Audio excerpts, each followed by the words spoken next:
got in the World Series? As a Pats fan, I definitively say the Sox. Well, as a Yankees fan, I unfortunately have to say I agree. Welcome back to episode 5 of Lancer Central. Her name's Kirsten Freeman. My name's TJ Winger. Kirsten, you're a household name now, so no introduction for you. Let's jump right in. Men's soccer. Yeah, men's soccer. Let's jump right to it. Sitting at 1-2-1 in the last 4 games, so since the last episode, treading water, I guess you could say. A win against Winthrop or a win against Gardner-Webb, pardon me, a tie against USC Upstate. 2 losses that maybe you could take as moral victories, being against nationally ranked NC State as well as Presbyterian, the reigning tournament champions. Yeah, the USC Upstate game at home, we saw that both of those goals came off PK, so I'm not necessarily sure if we credit that as a win. And then NC State, we had weather as a huge factor, maybe giving the Lancers a little bit of help there, maybe doing the opposite. You never know. What could have been if it wasn't raining so hard? It sounds like you're being a little skeptical of this program here, Kirsten. You got to be lighthearted. Come on now. Well, we saw earlier in the season we had a very offensive-minded team. Now we're seeing defense is really what we're focusing on as we're allowing some more goals. But Jacob Reimers, in that fact, we're seeing definite improvement from him as now our starter. And he's only allowed 6 goals in the last 4 games as opposed to 18 in the first 5. Yeah, so certainly taking steps in the right direction, as you talked about there. His goal against average at one point was above 3, now down below 2.5. So for a sophomore, you're just looking to have him build in the right direction. The remaining schedule for Longwood is an interesting one, to say the least. On the road at JMU, a game that is going to be tough to win, an in-state matchup. The next 2 games are ones Longwood needs to have. On the road at Winthrop, a 3-win Big South team, and then at home for Senior Day against Campbell. Again, if Longwood comes away with those 2 wins, you're looking at them being a middle pack, maybe even upper echelon team here in the Big South when it comes to standings. Yeah, we got JMU's going to be a definite tough contest before the end of their season. They're 7-1 at home. They're really powerful there. They've got that home field advantage.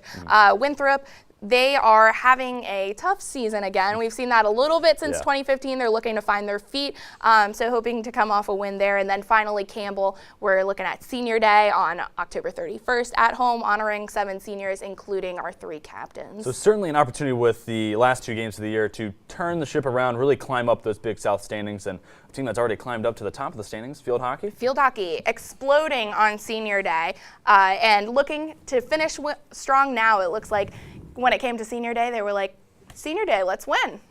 They got it done. 4-3 win against the Ohio Bobcats, and a big performance from Leona Verstrada. Over the past couple of games, she has 4 goals and an assist, and in that game alone against Ohio, 3 goals and an assist. She continues to be an outstanding mark for this team, and over the last 3 years, she's had double-digit goal scorings, and all 3 of them. She has continued to be the main staple of the program. Yeah, I think what's interesting is that the last game, she scores 2 goals. The other goal, she's got the assist on it. She's got her name on all 3 of the goals for that game, and that's just consistent of her. That's her powerhouse scoring this season. We're also seeing a little bit of young blood coming up. Junior Brianna Green, 2 goals in the last game at Villanova, including 1 in that shootout. She's got 3 goals on the season now. Certainly taking steps in the right direction. I also want to highlight freshman Luna Lopez, 2 goals, 3 assists on the year. As you see Verstrada on your screen there.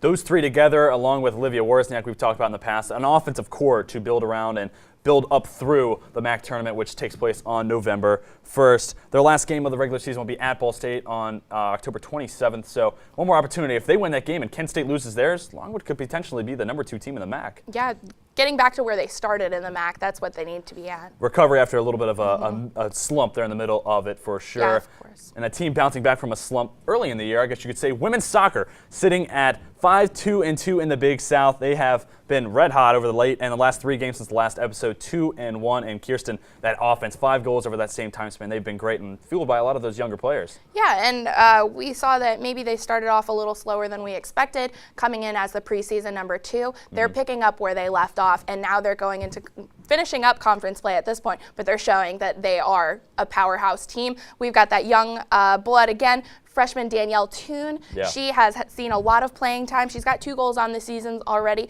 looking to be a powerhouse again next season. We've got sophomore Madison Lockamy, 3 goals, 17 shots on this season, and then sophomore Kennedy Colbreth also. So while Longwood's having continued success now, those young players are really getting it done, and another young player getting it done. You have Carrie Weaver as a center back, but we got to talk about Madison Van Dijk. We've mentioned her here and there as the year has gone on, but now it's time. We got to give her that full segment. Madison Van Dijk, the sophomore from Yorktown, Virginia. This one's for you. Last 5 games, she's only allowed 3 goals and has 13 saves over that time span. She has been excellent this year and has been a proving point for continuing that defensive staple for this Longwood team. Yeah, you see her on your screen now. We said that coming off of Maria Kirby's departure of the Longwood team, Madison Van Dijk had big shoes to fill. We made it hard for her. Everybody put pressure on her, and she came with it. She's got 60 saves on the season, only 22 goals allowed this season in the 16 games that she's played, only allowed 3 goals in the last 5 games. So again, a sophomore, so she's good now. Just imagine how well she'll be playing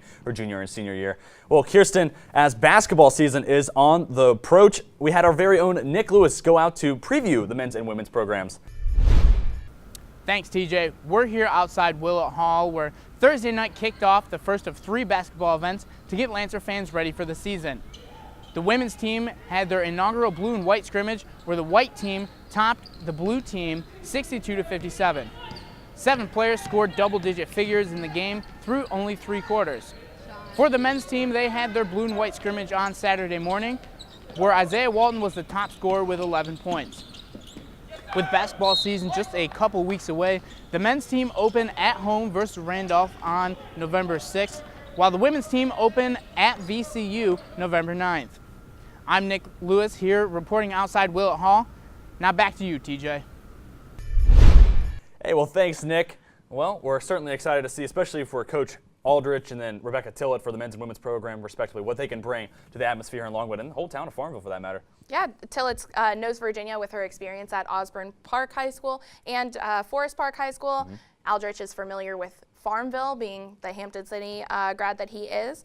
And then we've got some exciting returners to our programs. Also talking about women's basketball, I'll talk about them. Dana Rouse being one I'm really excited. Going into her junior year, she was a 3-star ESPN recruit when she came to campus. Really excited to see what she can fulfill, be. And then Christina Antoneko, a senior. I'd like to see her have one final good hoorah, if you will. But men's basketball is the same thing for them as well.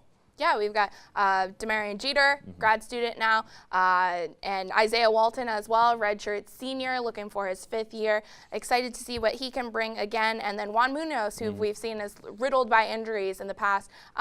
If he can stay healthy, he will be a very exciting player to watch. Yeah, we've been waiting for him to get back onto the court, and this could be the year, and especially if he stays healthy, can put it all together, he could be a great spark to the program. Well, for Kirsten Freeman and our entire Lancer Central crew, my name's TJ Wingert.